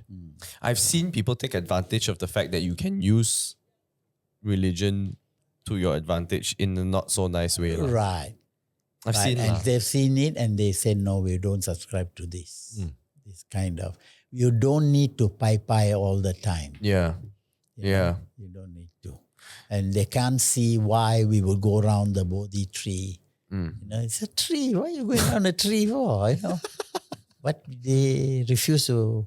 Well, they see the point, but they can't empathize that this is not a tree we are worshipping. You know, Right. It's a symbol of a human achievement. Was your wife a Buddhist as well? Very much more. Even now, Yeah. even now, she's very much a Buddhist. Her father too. Yeah. Can I ask how you guys met? Arranged marriage. No kidding. I was quietly sitting in Kelantan doing no harm to anybody except doing drama. Somebody in Singapore saw her and felt that I would make a good match. Who is this somebody? One of our relatives, not a good friend of ours. No, that's not true. No. A relative who knew both parties. I see. Yeah, so they didn't know me at all. So they came to that here and asked the chief reverend in the Buddhist Vihara here who passed away, asked about me lah, and he said recommended. So that was the only thing. Saw each other in April. The following April got married. Wow. And I was teaching in Kelantan. She was in, so I met about 3 times. That was 57 years ago. And the marriage worked. Even now. Would you classify a marriage of that context to be a marriage of love? Acceptance of the system. Oh. The system was she's Singapore, so she's very modern, very cha-cha type. What does that mean? 1950s cha-cha. Oh my God. Oh, the dance. Okay. The dance cha-cha. Cha-cha-cha. You thought the Chinese. No. Yeah. So they are very sort of rock and roll, all of this. And I was a kampong boy lah. You know. So, but when we committed, we said yes. We committed to the system. And it worked. 57 years. Wow. Not only me, a lot of my friends Yeah. went through the system. You know, I think it's so difficult nowadays for people to even meet people. It's so easy to part. That's the problem. Oh, you think so? That's the problem. It's so easy to break because there's so much of independence in the woman's part. They're educated, they work, That's true. They are not tied to their husband's financial strength. So they can ask the husbands to go get lost. Stronger words there. Yeah. Wow. That is so crazy, man. I feel like that is very indicative of the fact that love and marriage is a choice more than it is an emotion. Yes. And how much is love and emotion? How much, is it a word? What does love mean? Yeah. In Buddhism, we have two words, prema and maitri. Prema is sexual love. Lust. Sure. That's The physical- prema, the physical. But there is maitri, that's fraternal, the love of brotherhood, which we extend even to animals. So if you don't have prema, then, if you don't have maitri, prema doesn't work. Right? Prema is so beyond that, you must have compassion to the opposite party. Right. Wow, damn, man. So when you accept that, you understand that, then okay. Quarrel, of course, memang quarrel. Confirm. When on our 50th wedding anniversary, we had a dinner, and all the guests were sitting, and he said, I can proudly tell you, we have been married 50 years. Yeah, and in that 50 years, we never even quarreled once. Everybody shocked. Since 6 o'clock this morning. You see. So that quarrel lah. Yeah. It's definitely. I mean, I think but when it's you getting back. Yeah, when you live life, I think there's always going to be ups and downs also. Yeah. No matter how perfect you are for each other. Yes. It's just the because two communication. individuals, living for each other. Why you talk so much? Even the monks in the temples, outside look so nice. Surely they also must have quarrels. They must have disagreements. Definitely. Must have. I think, arranged marriages are making a comeback. I think so. China, yes, but I don't know about I think a lot of people nowadays, Chinese people, Malay people, Indian people nowadays, because if you look at it, right, if you grow, I give an example. When I was studying in tailors, I thought that my girlfriend at the time was going to be the girl I'm going to marry. Right. Because I'm just right. how am I going to settle down with a girl I meet at work? I'm not going to shit at where I eat or eat where I shit, whatever lah. And I'm like, okay lah, it's settled already lah. And then after that, when I broke up, I started working and it was so difficult to meet people because people are very committed to the work, right? And you're working in a corporate setting. Right. How do you meet? I tried asking a couple of girls out on dates. They're like, oh, sorry, I have a boyfriend, And when I was together, girls were like, oh, you want to go on, have dinner or lunch? I'm like, oh, sorry, I got a girlfriend. That type of thing. And there's always like this limited amount. Whereas when you're studying, wow, I tell you, everybody is free for all. You can have conversations with multiple people, different classrooms, different settings. Right. Then the older you grow, the higher you climb the corporate ladder, the less you can, the less opportunities. Yeah. I have a friend. This is something really new to me, perspective. It's. I think now I have a friend. He's Indian and he's like, I'm almost 30. I've been single my whole of my 20s. Yeah. And I'm like, just go and ask the girl out on the date lah. We are doing events. You see a lot of people. Even he will try and like, it's okay lah. She's taken lah. She's taken lah. Or her parents won't allow. There would still be that the parent will protect her purity possible. by not allowing her to go on a date. So it has to go through the parents. Possible lah. But my guy friend over here is like the whole of his 20s is single and he's like, bro, I think I just do arranged marriage lah. And I'm like, go for it. I know a couple of people. But works. If you have the right attitude and the right understanding, it works. Yeah. Love is something that grows. It's not like straight away fireworks. Yeah. I think you're right. The ease of people parting is is more prominent now. It's just because it's easier. Singapore, they tried a whole lot of experiments. So what is their problem, situation? You know? If you look at so basically it's almost impossible to afford a flat or a home together. That's the context. They intentionally do it that way unless you're married. They want to encourage a marriage. Correct me if I'm wrong. Yep, you are white. Right? So if they force people to get married, I can tell you this, it's no longer will you marry me? It's will you get a HDB flat with me? Oh. Can we fork in the deposit together and pay the mortgage together rather than I want to get married? So a lot of them, the moment they get together, they get married. I'm sorry if you're Singaporean, you're listening to this. But in the end, when they get the divorce, it's a bit messy. So they make it very difficult for you to part. But don't they have a premarital? You can do prenup. Or half lah. That means if I buy a HDB, 2 names. You can do that. I mean, they make it Those easier kind of for you. thing. Yeah, they can make it easier for you to get in, but harder for you to get out.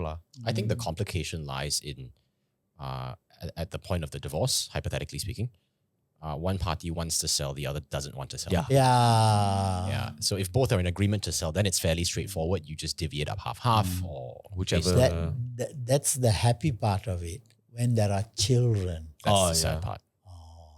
Yeah. that's The children don't deserve that. the children don't deserve that. I know. Actually, I'm starting to be in this age where I notice a lot of my friends have kids, Yeah.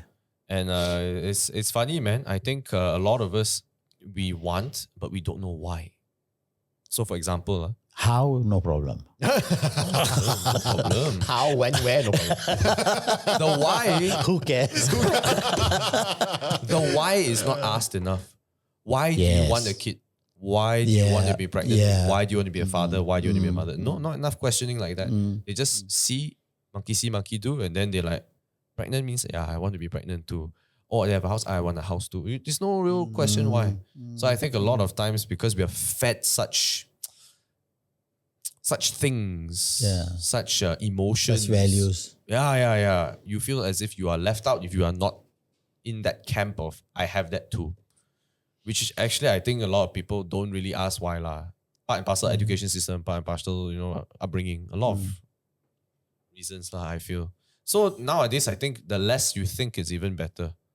I don't know whether you know AI, right? ChatGPT and the works lah, right? Yeah. It's so strange. If you want something, you ask it and it provides you the full first draft of something. Yeah. Which is usually the hardest part lah. If I ask to write an essay, it comes up with an essay in less than 1 minute. Then you work off that first draft. Yeah. I think that's the same for a lot of requests nowadays because we are a species that is pattern observing, and the less patterns required to achieve the goal, the better. So less thinking, less asking why, less doing. But the after investment. effects, the less you do this, Less committed. the more the after effects are going to be disastrous, right? It's kind of like exercising, right? People want to have that six pack, but not willing to exercise or not willing to go on a diet. It's the same thing because it's such a long goal ahead, or people don't want to save up money because it's such a long goal ahead. That type of thing is multiple levels. So I just think, based on my observation, it's a tough part people don't want to Do go you through. think like South Korea, Japan, worse. China, if they gave out flats, HDB flats to couples, it'll No. increase their. No. Apparently, they're going to countries like India to buy brides, Pakistan or somewhere, China going to Nepal or somewhere. I think if you go to China, right, a lot of them don't want to have kids. They have boyfriends and girlfriends. Yeah. They just don't want to have that additional Relationships. Non-committal. When In that case, don't you think Buddhism was right in the first place? Encourage everybody to become monks and holy nuns. shit, So you go into that, finish your lifespan, Right. don't get born again, don't leave children, don't create children, don't create problems. I think you said in one of your talks or your speeches, if I'm not mistaken, somebody was encouraging you to experience life to the fullest. You go and experience everything first, whether it's like eating, like gluttony, traveling, and then when you know all of it, you're frustrated, and then that's when you like. Oh, you remember that? I recall a talk of some sorts. You saying that, and I'm like, actually, that's quite true. There's a bit of a. But we were against that. We meaning the sort of, you're against that teaching. Against that teaching that you experience everything until you get fed up.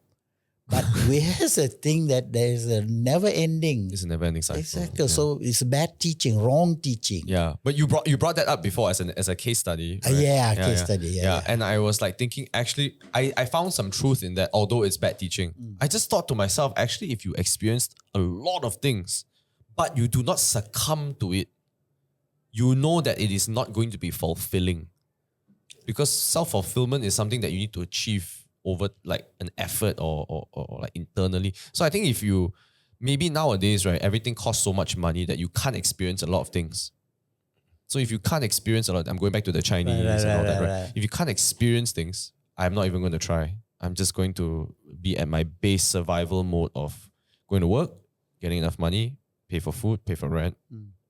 Hopefully one day Gong. in a peaceful way lah. Yeah. Yeah. Nothing can be guaranteed. But quite sad lah, I tell you, over there. When you see the Japanese people smile, they are not exactly smiling with their eyes lah. There's a sadness because it's so crowded, it's so packed. Unless you go to the countryside, wow, they're so happy. I'm starting to see that when you go further up, there's a lot of... You are talking about Asian countries lah. I don't know lah, that's my observation lah. When I travel and I go to a heavy city, I just did a road trip in Japan. So when you go outskirts, so many families and they're happy, like 2-3 kids, Oh. Yeah, but when you go city, I don't know. But the city people come from the villages, right? Yeah. Funnily enough, it's like they seek a form of disappointment. Good life. Yeah, and then found there's nothing there. Yeah, when you eat a meal in downtown Tokyo or Seoul or even in Shenzhen, it's always for 2 people or 1 person. Now it's like counter seating. There's no family seating.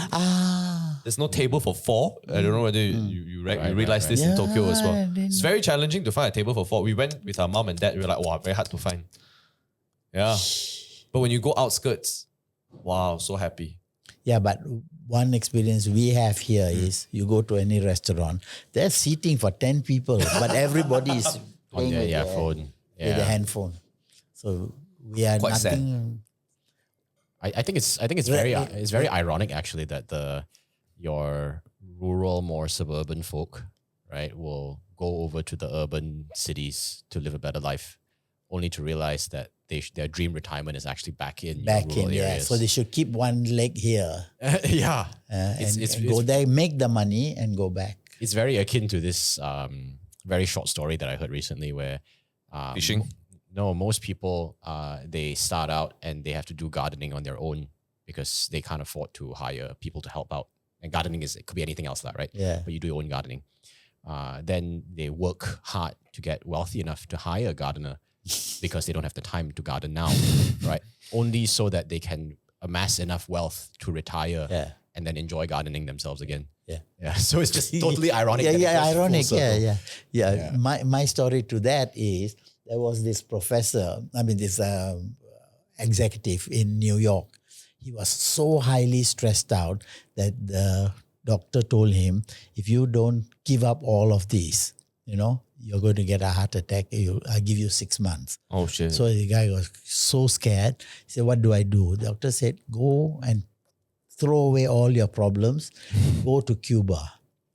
Okay, go to a fishing village in Cuba. Spend 6 months there. Okay, good. So he goes to Cuba and he goes to this tiny little village, all right? And he sees a fisherman. I know. You know this story? I know. Please enlighten. I'm telling you, Matt. So he goes then and he asks the fisherman, how many fish did you catch today? He said, I caught 3 fish. Okay. What is the 3 fish for? 1, I sell. Okay. Then 1 I take home One, I give my family. After that, what do? I sleep. I go home to Maria and we have dinner and we sleep. And he said, but aren't you wasting your time? He said, no, I tell you, don't do that. Go this time, don't spend 1 hour. Go and spend 2 hours, catch 6 fish. All right, come back. After you catch the 6 fish, you catch the 10 fish. Then and get more and more saving. Buy a boat. Buy a boat. Then buy a boat, catch 1,000 fish. And then he said, after that, what happens? Then after that, you come back to your village, you sleep, you catch 3 fish, and you relax. I said, I'm doing it now. You become so rich that you retire to start fishing 3 fish That's again. exactly what your story It's is. basically the same story. And we are so much guilty of this. Yeah.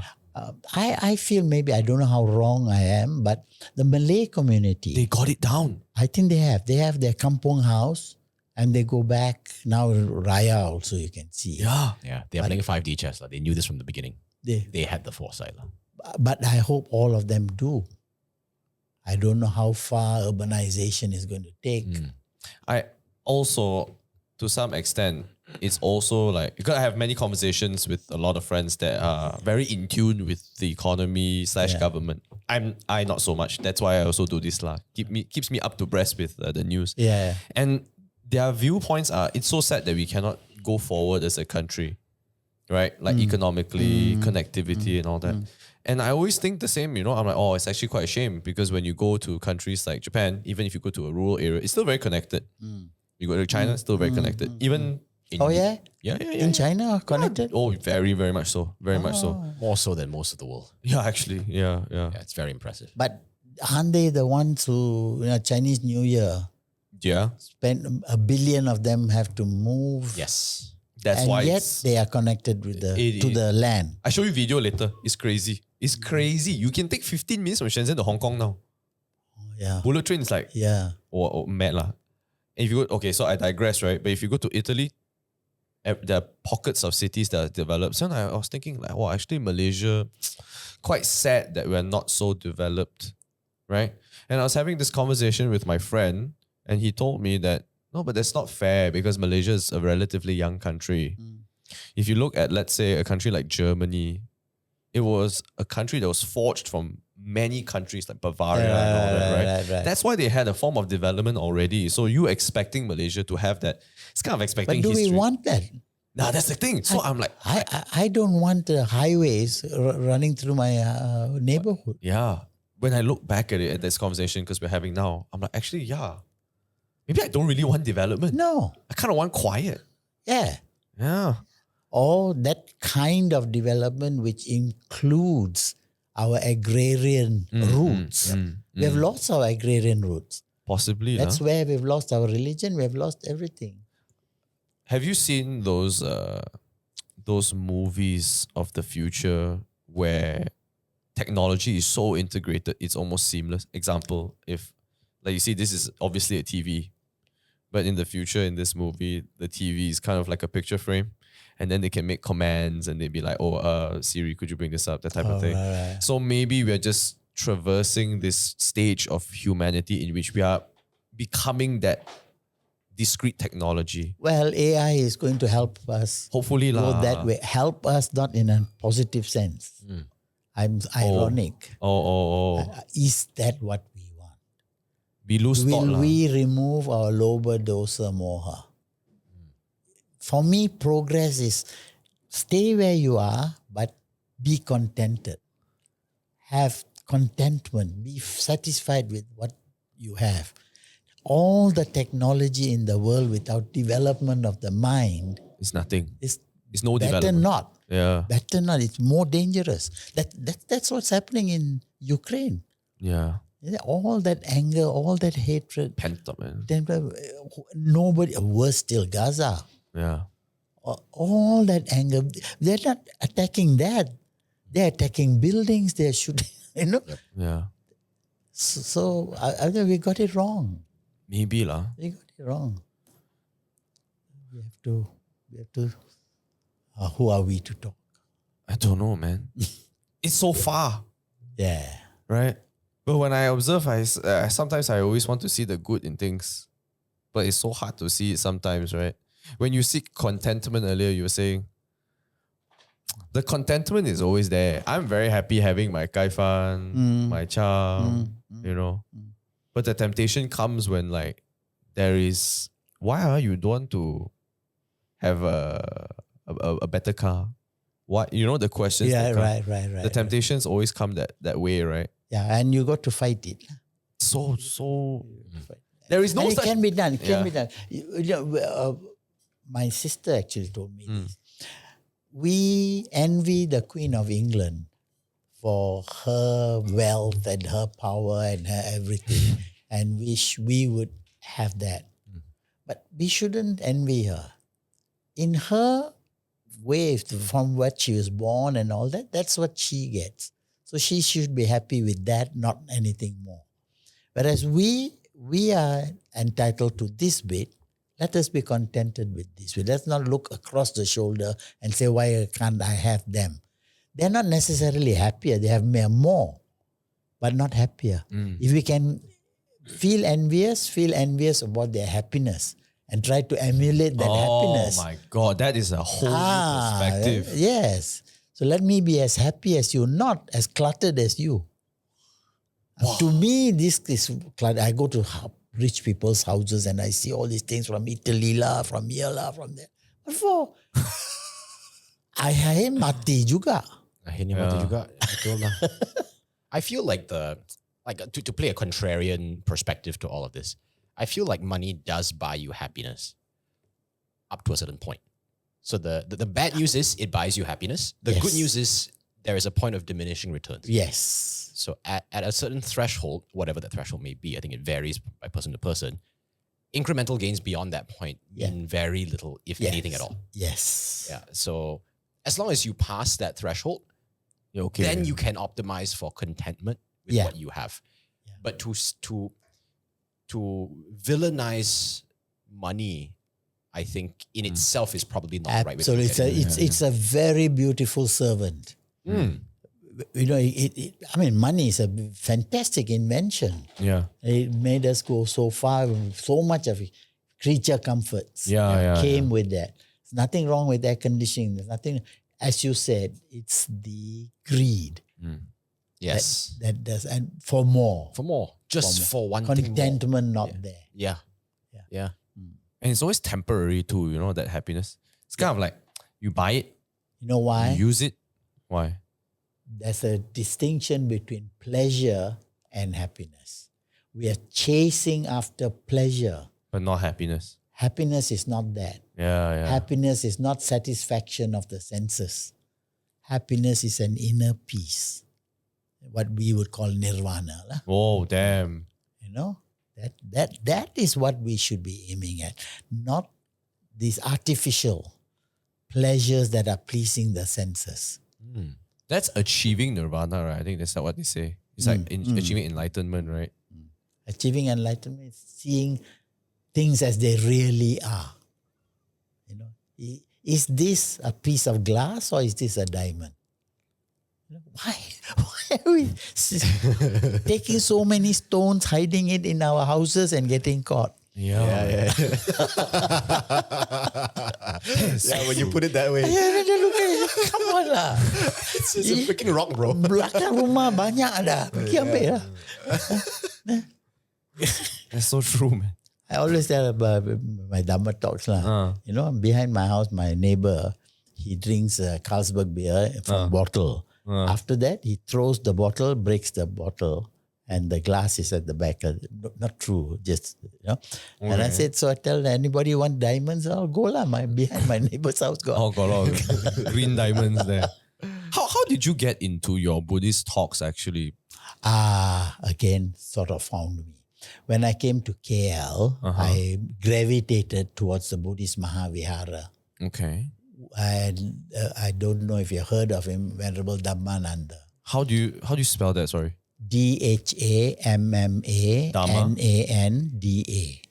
Dhamma Nanda. So you read Dhamma and Nanda lah. Okay. Dhamma Nanda, he was a very popular. 50 years he served in this country. Mm. All right. He was fantastic when it came to Dhamma knowledge, but his English wasn't very good. Mm. That's where I came in. Oh. So he would give talks, it would be transcribed, and I would make it ready for publication. Got it. Oh my Lord. Okay. In the process, I was learning. Because Oh, right. yeah. And I learned so much. And then of course, we were sitting one day, he wasn't feeling good. So he just told me, go and you talk on my behalf. Huh. Just like that. And then after that, he said, go for more. He saw my potential. So every afternoon before a talk, I would prepare the word for word. I would prepare the talk and rehearse it with him. Wow, that's so much No, work. because scriptures, you cannot mess around. You can't give wrong information, you see. Yeah. And if I do wrong, I'll have an authority to fall back on. So doing that, of course, I had a sense of humor that helped a lot. Yeah, that people wanted to listen. And my teacher training helped.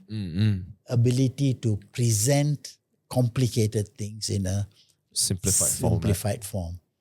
So those were my strengths. But both because of my training, my background. Wow. So that's how I got into it. And then of course the need. As his success grew, more and more people meant more and more speakers were needed. Right. So we fitted the bill. We meaning the core. We have a core in. How were you introduced to him? Was it via... I went. Or you volunteered? No. As a devotee, I was teaching in Klang, remember? Yeah. Well, I was teaching in Klang. Oh, that's the one that I went for your talk at Klang one, right? Yeah, that's the one I went in Klang. Yeah. But this one was... I was teaching in Klang then. The talk you went was much, much later to that big temple. Oh, okay. Okay. But I think that time I was botak, I remember. Can't remember. No worries, it's okay. Yeah. So, because Klang, and I told you, I always had that desire to be in a temple and do That is an attachment. attachment.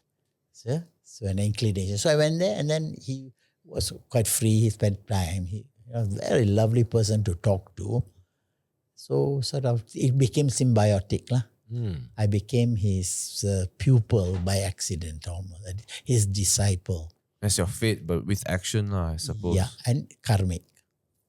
This is karmic. For me, of all the people in the world, to meet with Dhammananda and for him to spend time with me, that is karmic. Did you have someone under you? Like a form of like a mentee? Mentee, no. Never? No. Wow, you would have because been... these kind of things, you don't have that. It's the system. Usually it's a monk. In my case, it was a monk.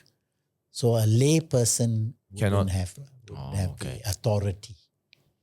Wow. So the credibility even. Right. So label, it's a very strong label. Technically, you need Which to is be... why it survived for 26 centuries. Because of that, that strong... What you call Guru Chela. In Tibetan, it's Guru Chela. The teacher teaches you. Word of mouth. Not by writing, not by computer. You can have all of that. But it has to be from word. Right. I think it's quite apparent until today, actually, in many other religions But too. with AI, we are wondering where it's going. This is our big question at the moment. Yeah. AI doesn't exactly get information right all the time too. No, it doesn't. Because all that it gets is what it's fed into it. And whether the feeding, whereas we are guaranteed when it comes from a master, that purity is guaranteed. How did you sort of observe people when they were bullshitting or not bullshitting? Because sometimes, right, when you reach that level of power or authority, I kena. Is it I kena. One day, Chief was sitting here. Chief is the monk, and he told me to talk. So while I was talking, he said, "Where God? What nonsense you talking? There's no such thing." He has the authority. You see? So like that, when I'm listening with my limited knowledge, against my limited knowledge, I can see whether he's bullshitting or not. Okay. But usually no, the speakers take a lot of trouble to make sure they know which sutra it comes citing. from. It's massive, huh? It's massive, the number 309 million words. What? The scriptures as recorded from the Buddha's time, 309 million words, Pali. But we call Tripitaka, the three scriptures. I wish I was more informed, man. You know, like when there's a friend of mine, MJ, right, and he comes on the podcast very regularly, and we do all these mini conversations. He is so in tune with Christian and Islamic folklore and in the history of it, right? It's incredible how so much like memory space he has with this knowledge, you know. Yeah. And when these gurus, right, can remember all this, I'm just like, I don't know how you guys remember. Even for you, when you do your lectures, right, in world religion, I don't know how you remember all these. I don't know either. Honestly, I tell you, I don't know. In the case of the chief, the monk, or those advanced monks, they don't prepare. They come, they sit, they look at you. Okay, today I will talk to you about death. Oh. And then 2 hours. Where it comes from, you're just listening, you're watching. Where does it come from? From the cosmos. We strongly believe that. It's from. That's why the Tibetans, when they give a talk, they always give a talk on a throne. You know? It is symbolic. It is not a man sitting there. No, it's a medium. It's the knowledge. It's the medium that's just. We call it the Dharmma. Yeah. So the Dharmma is then transmitted through the individual to the public. So if somebody is bullshitting, it's possible to tell. Possible. But usually they don't. They make sure, because when you are lying, my famous thing, screw the world but don't screw yourself. That's a very nice way of putting it. The public lah. No, it's okay. Like it's a free for all. You know, we get so much shit for cursing on the podcast. Some people do lah. If you want to say fuck, you say fuck. I always say it's the intent. Yeah. You know, the way you say the words matter a lot more than what the words are. Yeah. Right? You can say fuck you. You can say fuck you. Like, it really depends on the. And it's just an expletive word. Yeah. You know? I don't know lah. You if you read the comments nowadays, it's just you pure. think with a dirty mind, you will see with a dirty. Yeah. It's a reflection, you know. It's a reflection when people do that, right? I just like, wow, I sort of feel so sorry for this person who has taken the time out of his day to comment on a video, right, about critiquing someone's little few words rather than the small overall minds message. see small things. We have Buddhist monks, accomplished Buddhist monks use 4-letter words, no problem, because to them that's not the reality. It is an expressive weapon, you know. It's like a rings a bell with certain. Yeah. And I think that's why, I mean, I don't want to say it, but I think that's why a lot of people can understand and why they love your courses as well. And Taylor's, you know, that time. Yeah. They know that, you know, hey, Uncle V is damn cool, man. Say F word, you know. Yeah. You know. But then, somehow you can vibe with the guy. You just know that it comes from a good place. Yeah. That's why they love you, man. Years ago, I was in when I was in ITM. All right, I was doing Hamlet. I was teaching theatre, so I decided to do a direct Hamlet in Malay. Oh, wow. There's an Indonesian translation, beautiful translation. So I was doing it. It was very stressful. There are so many actors in the cast. We were nearing production, all right? And I had called for a very important rehearsal. But these are art and design students. They were called away. So when I went for the rehearsal, the students didn't turn up. I blew my top. All the 4-letter words, everything, all Dakwa girls all listening. You know. I shouted. And then I realized halfway, Hey, I'm shouting at these people who came. What about the guys who they're not here to listen to me? So I cooled down. I apologized. I said, look, I know I shouldn't be talking to you like this. You are not the bad guys. You are the good guys. Ya tak apalah Mr. Vijaya. Kalau Mr. Vijaya cakap, kita tahu. They, and these are all Dakwa girls. So children like animals, they see through you. Yes, correct. If you have anger in your heart, they know. The intent is so apparent, right? Yeah. The Blind intent, men can tell. yeah. The feeling, I somehow feel like we've evolved to that point that we can feel. That's the greatest thing. Yeah. You can see through the phones and the text messages, you just can feel it. I just don't know how to explain. Troubled people go for troubled things. Otherwise, people are contented. Yeah, and there's this great saying I always hear on Joe Rogan's podcast. It's saying like, hurt people hurt people. Hurt people, Wow. hurt people. Yeah, right? Let me match that. Oh, sure, please. A boy goes to his father complaining that he cannot get along with his girlfriend. Father's advice, if you can't change the girl, change the girl.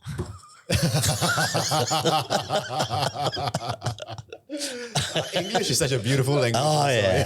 Hurt people, hurt people. If you can't change the girl, Change the girl.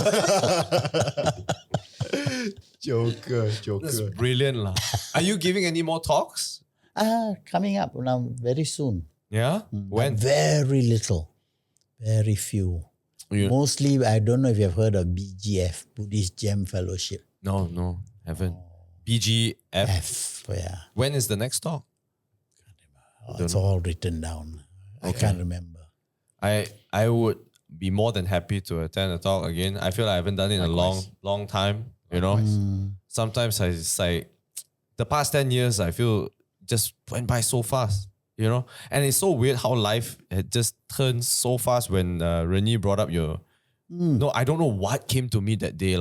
I said that, you know what, you're missing out on Mr. Vijaya Start World Religion, something like that. Oh. And then the listener picked up on it, Renee picked up on it, and he was like, hey, I got his contact, you should get him on the podcast. And I'm just like, wow. How he got my contact, I can't remember. If the I dad, see him in real life, maybe I'll recognize him. He sponsored a kombucha brand during our podcast with Sai Sadiq, so that's why he was like, oh shit, you all gave me contact. That's how we connected with him. Oh. Yeah, I got to thank him for it. I past few years flew by, and so grateful to have this conversation. To get here was so long.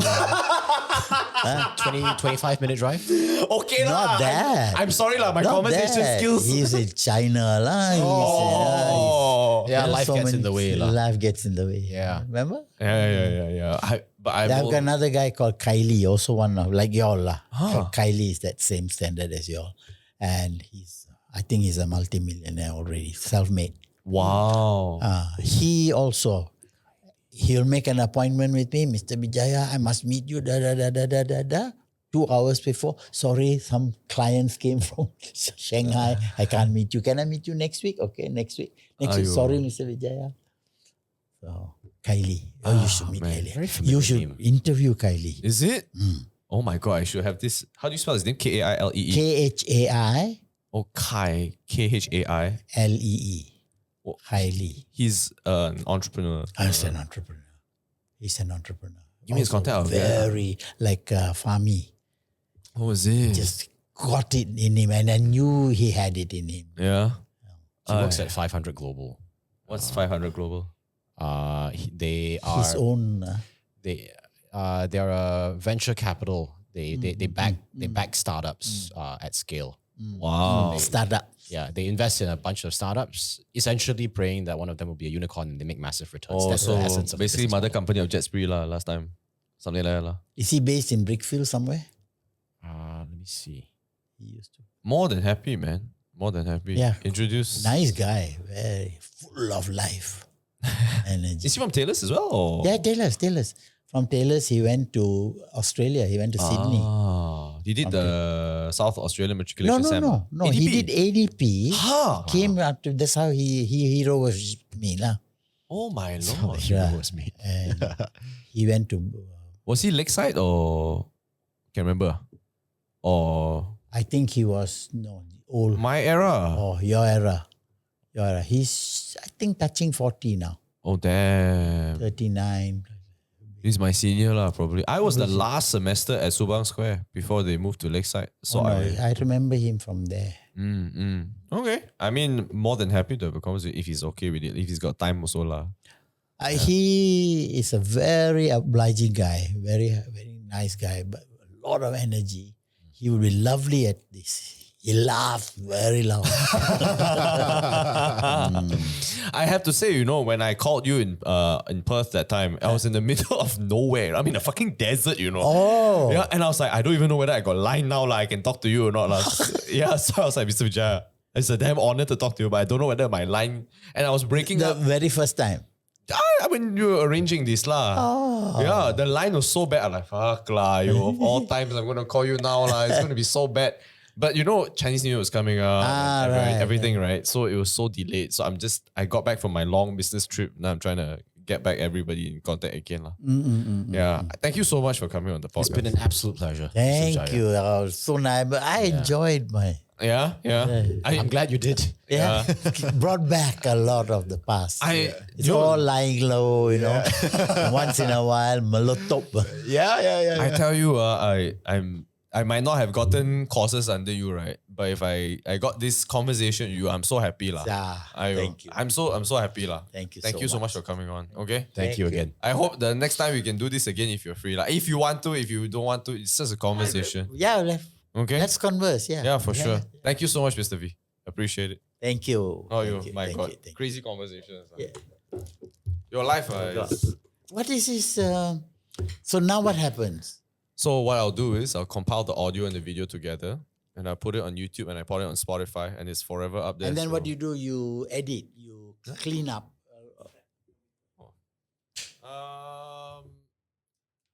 To be more